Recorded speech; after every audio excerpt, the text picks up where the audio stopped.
आज हम chapter 2 Indian economy 1950 to 1990 का पार्ट 2 पढ़ेंगे। इसके पार्ट फर्स्ट में हमने देखा कि 1947 के बाद कैसे गवर्नमेंट ने 5 ईयर प्लान के थ्रू इंडिया को डेवलप करने का प्रयास किया। अब इसी चैप्टर के पार्ट 2 में हम देखेंगे कि जो 5 ईयर प्लान के थ्रू गवर्नमेंट जो एफर्ट किए थे इंडिया को डेवलप करने के लिए, उसका क्या इफ़ेक्ट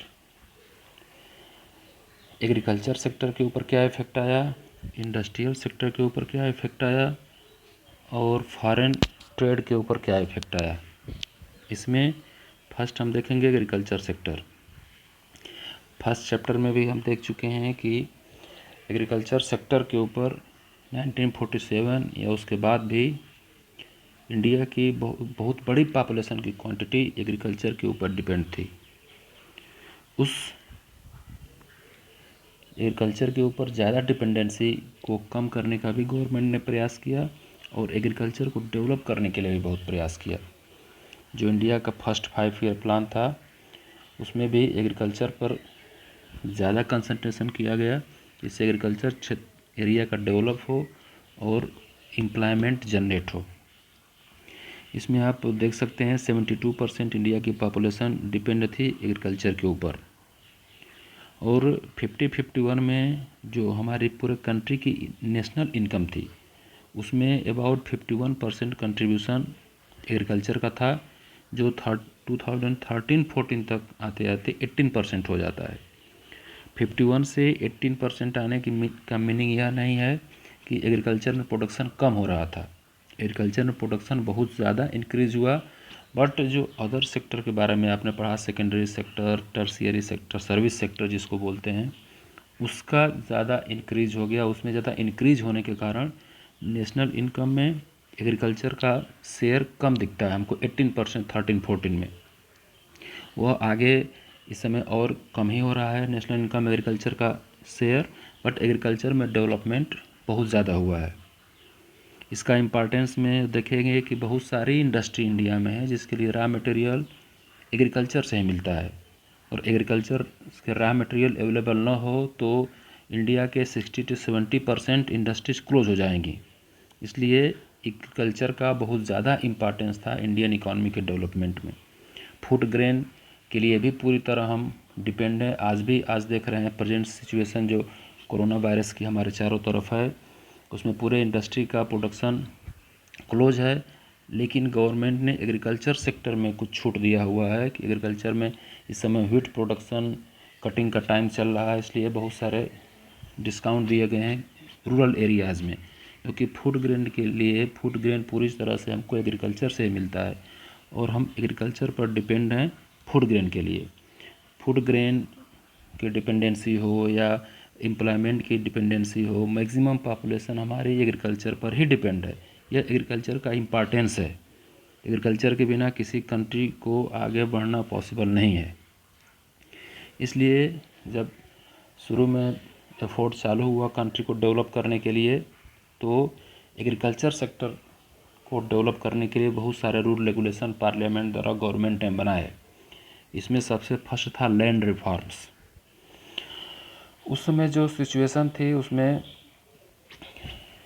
बहुत कम लोग थे जिनके पास बहुत ज़्यादा क्वांटिटी में एग्रीकल्चर लैंड थे, और बहुत मैक्सिमम लोग ऐसे थे जिनके पास कोई एग्रीकल्चर लैंड नहीं था। गवर्नमेंट का पहला एफर्ट यही था कि जो उस समय ज़मींदारी सिस्टम थी, ब्रिटिश रूल में ज़मींदार होते थे, वह विलेज के रूरल एरिया में विलेज के लोगों से टैक्स कलेक्ट करते थे एग्रीकल्चर के ऊपर और ब्रिटिश के पास डिपॉजिट करते थे, या बीच में इंटरमीडियरीज का काम करते थे, जो आप शेयर मार्केट में ब्रोकर जिसको जानते हैं, उसी तरह इंटरमीडियरीज होते थे जो ज़मींदार कहे जाते थे।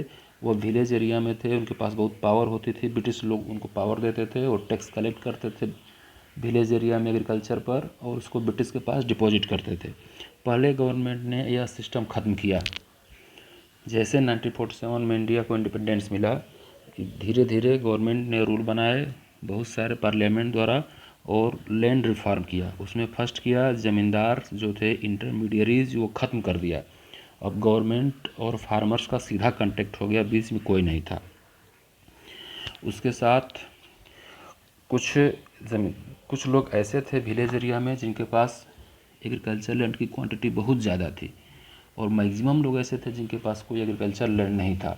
इसको ख़त्म करने के लिए सीलिंग वर्ड आप देखेंगे, सीलिंग ऑफ लैंड होल्डिंग। यह सीलिंग क्या था? Land ceiling act defines the size of land that an individual family can own. यह एक मैक्सिमम लिमिट डिसाइड की गई, किसी फैमिली के पास या किसी पर्सन के पास मैक्सिमम इतनी एग्रीकल्चर लैंड हो सकती है, इससे ज़्यादा किसी के पास नहीं रहेगी। जिसके पास ज़्यादा एग्रीकल्चर लैंड था, गवर्नमेंट ने वह उनसे छीन लिया, और जो लैंडलेस लेबरर्स थे विलेज एरिया में, उनको वह एग्रीकल्चर लैंड डिस्ट्रीब्यूट कर दिया। यह सीलिंग था। कुछ लोगों के पास जो बहुत ज़्यादा क्वांटिटी में एग्रीकल्चर लैंड थे, उसको गवर्नमेंट ने रूल बनाया कि हर फैमिली, हर पर्सन पर डिसाइड किया कि मैक्सिमम कितनी क्वांटिटी में एग्रीकल्चर लैंड हो सकता है। उससे ज़्यादा बहुत लोगों के पास था, वह लैंड, एग्रीकल्चर लैंड गवर्नमेंट ने छीन लिया और वह लैंडलेस लोगों में डिस्ट्रीब्यूट किया।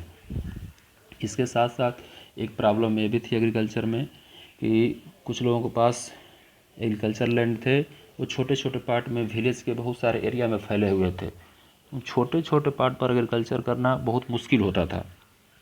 गांव के एक के पार्ट में छोटा सा लैंड एग्रीकल्चर लैंड है, गांव के दूसरे पार्ट में दूसरा एग्रीकल्चर लैंड है, तो उसके लिए कंसोलिडेशन ऑफ होल्डिंग्स, जो लोगों के पास कुछ एग्रीकल्चर लैंड थी, गांव के अलग अलग पार्ट में छोटा छोटा था, उसको एक जगह करने के लिए भी गवर्नमेंट ने रूल बनाकर प्रयास किया। इस तरह कोऑपरेटिव फार्मिंग को भी गवर्नमेंट ने बढ़ाने का प्रयास किया। इसमें यह था कि कुछ फार्मर्स जिनके पास एग्रीकल्चर लैंड की क्वांटिटी बहुत स्मॉल थी, वो मिलकर अपने एग्रीकल्चर लैंड को एक साथ करके मिलकर खेती करें। ये कोऑपरेटिव फार्मिंग थी, जिसके द्वारा इसको कोऑपरेटिव फार्मिंग के द्वारा डेवलप करने का प्रयास किया गया। इसमें बहुत सारे विलेज एरिया में ऐसे फार्मर्स थे जिनके पास एग्रीकल्चर लैंड बहुत कम होते थे, बहुत क्वांटिटी कम होती थी। तो कुछ 8, 10, 15 अगर फार्मर्स एक साथ मिल जाते थे, तो उनके एग्रीकल्चर, छोटे छोटे एग्रीकल्चर लैंड एक साथ ऐड करने पर उसका साइज बड़ा हो जाता था, तो उस पर एग्रीकल्चर करने में सुविधा होती थी और प्रोडक्शन भी ज़्यादा होता था। तो इस तरह एग्रीकल्चर एरिया को सही करने के लिए गवर्नमेंट ने लैंड रिफॉर्म किए, जिसमें एवोल्यूशन ऑफ इंटरमीडियरीज, जितने भी ज़मींदार थे बीच में फार्मर्स और गवर्नमेंट के बीच, उसको ख़त्म कर दिया। टेनेंसी रिफॉर्म्स, सबको एग्रीकल्चर जिस लैंड पर कोई कर रहा था उसको उसका राइट्स दे दिया गया। जिसके पास ज़मीन ज़्यादा थी, सीलिंग के द्वारा गवर्नमेंट ने ज़मीन उनसे ले ली, और जिसके पास ज़मीन नहीं थी उस पर डिस्ट्रीब्यूट कर दिया। कुछ लोगों के एग्रीकल्चर लैंड छोटे छोटे बहुत सारे पार्ट में फैले हुए थे गांव में, उसको एक साथ करके दिया उनको। और नेक्स्ट किया कोऑपरेटिव फार्मिंग, एक साथ मिलकर खेती करने के लिए प्रोत्साहन। दूसरा था एग्रीकल्चर सब्सिडी देकर यह प्रयास किया गवर्नमेंट ने। एक सब्सिडी का एग्जांपल आप सबसे अपने एलपीजी सिलेंडर का देख सकते हैं। रेट उसके बहुत ज़्यादा होते, बट गवर्नमेंट बहुत कम रेट में प्रोवाइड कराती है। यही सब्सिडी एग्रीकल्चर एरिया में भी बहुत ज़्यादा दी गई, वो फर्टिलाइज़र हो, एग्रीकल्चर के लिए मशीनरी हो, ट्रैक्टर हो, इस तरह के कोई भी एग्रीकल्चर एरिया में परचेजिंग करनी हो, तो उसका जो मार्केट रेट था, गवर्नमेंट उसमें बहुत सारा डिस्काउंट देती थी, वो अपने तरफ से पेमेंट करती थी। इसलिए जो कास्ट होता था एग्रीकल्चर प्रोडक्शन का, उसको कम प्राइस में ही गवर्नमेंट ने लोगों को अवेलेबल कराने का प्रयास किया सब्सिडी के थ्रू। तो यह भी गवर्नमेंट के यह प्रयास भी एग्रीकल्चर को डेवलप करने में बहुत हेल्प प्रदान किया।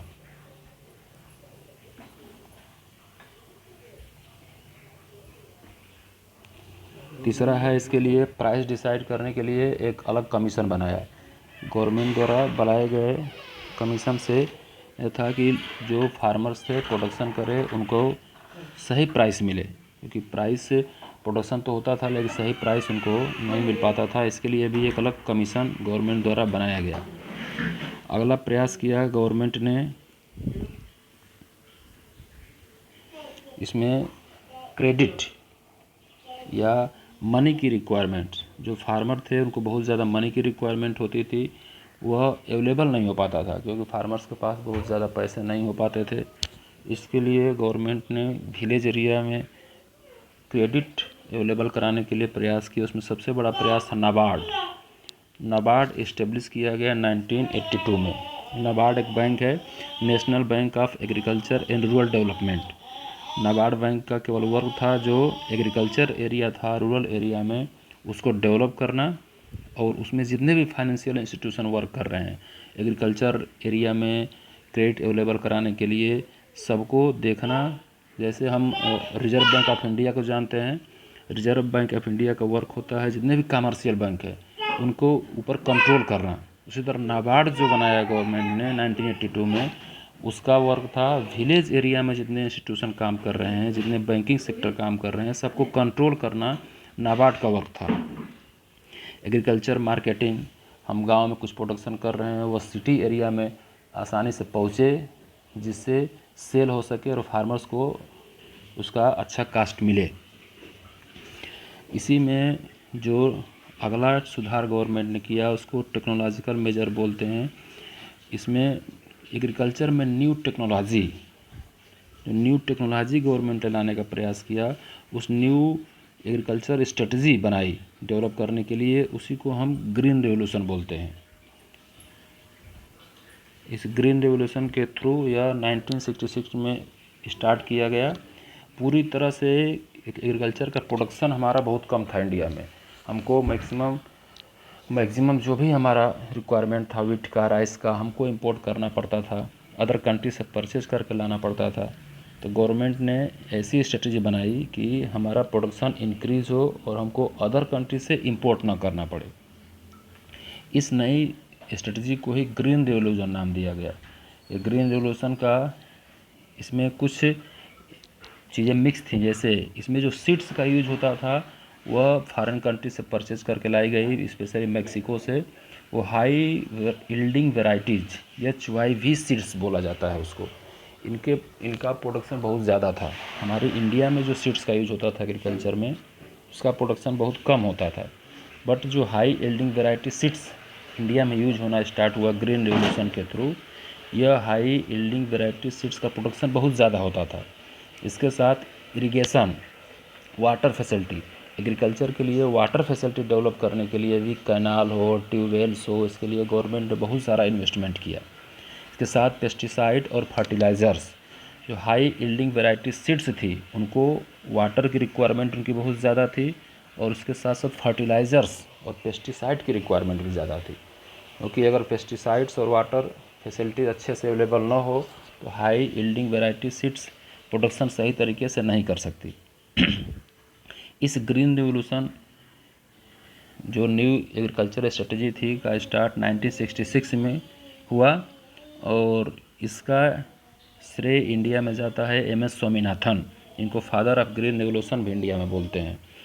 इस ग्रीन रेवोल्यूशन के कारण नई एग्रीकल्चर स्ट्रेटजी, जिसमें high yielding variety seeds, irrigation and pesticide and fertilisers, इनका एक साथ मिलाकर यूज करना, यही ग्रीन रेवोल्यूशन था। High yielding variety seeds, irrigation and pesticide, fertilisers, इनका एक साथ यूज करने पर मेनी टाइम्स इंक्रीज हुआ हमारा प्रोडक्शन, जिससे इंडिया को बहुत ज़्यादा प्रॉफिट हुआ। इससे दो जो बड़े रेवोल्यूशनरी कार्य गवर्नमेंट द्वारा किए गए, लैंड रिफॉर्म और ग्रीन रेवोल्यूशन, इन दोनों ने मिलकर इंडिया को फूड प्रोडक्शन में सेल्फ सफिशिएंट बना दिया। आज इंडिया के पास इतना ज़्यादा फूड ग्रेन्स का प्रोडक्शन है कि वो अदर कंट्री को सेल करती है। हमारे पास प्रोडक्शन बहुत ज़्यादा है। बट जब यह ग्रीन रिवोल्यूशन या इसके पहले जो स्ट्रेटजी स्टार्ट की गई, उससे पहले इंडिया के पास प्रोडक्शन बहुत कम था। लोगों को व्हीट और राइस खाने के लिए नहीं मिलते थे। अमेरिका जैसे देश जो उनके यहाँ एनिमल्स को देने के लिए व्हीट और राइस होते थे, वह इंडिया को सप्लाई करते थे। बट इंडिया गवर्नमेंट द्वारा बहुत एफर्ट किया गया एग्रीकल्चर सेक्टर में, लैंड रिफॉर्म किए गए ग्रीन रिवोल्यूशन के through, high yielding variety seeds, irrigation, pesticide, fertilisers का यूज़ किया गया। इतना ज़्यादा प्रोडक्शन इंडिया में बढ़ गया कि आज इंडिया के पास फूड ग्रेन्स की कोई प्रॉब्लम नहीं है। इंडिया बहुत सारे कंट्रीज़ को फूड ग्रेन्स सप्लाई करता है और उनको सेल करता है। इस तरह एग्रीकल्चर सेक्टर के इम्पोर्टेंस को देखते हुए कि इंडिया का बहुत बड़ा पॉपुलेशन उसके ऊपर डिपेंड है और यह जीडीपी में भी बहुत बड़ा योगदान देता है, बहुत सारे इंडस्ट्री के लिए रॉ मटेरियल प्रोवाइड कराता है। सबसे पहले गवर्नमेंट ने एग्रीकल्चर को डेवलप करने के लिए यही प्रयास स्टार्ट किया था और उसके प्रयास का रिजल्ट भी हम देखते हैं कि आज हमारा एग्रीकल्चर फूड ग्रेन का प्रोडक्शन बहुत ज़्यादा बढ़ चुका है। वह लैंड रिफॉर्म्स हो या ग्रीन रेवोल्यूशन हो, इनका टोटल रिजल्ट है कि आज इंडिया सेल्फ सफिशिएंट की सिचुएशन में है और अदर कंट्री को भी फूड सप्लाई कर सकता है। इसमें कुछ होमवर्क के क्वेश्चन है जिसको आपको करना है और इसको पढ़िए, समझिए और पूरे चैप्टर को कंप्लीट करिए।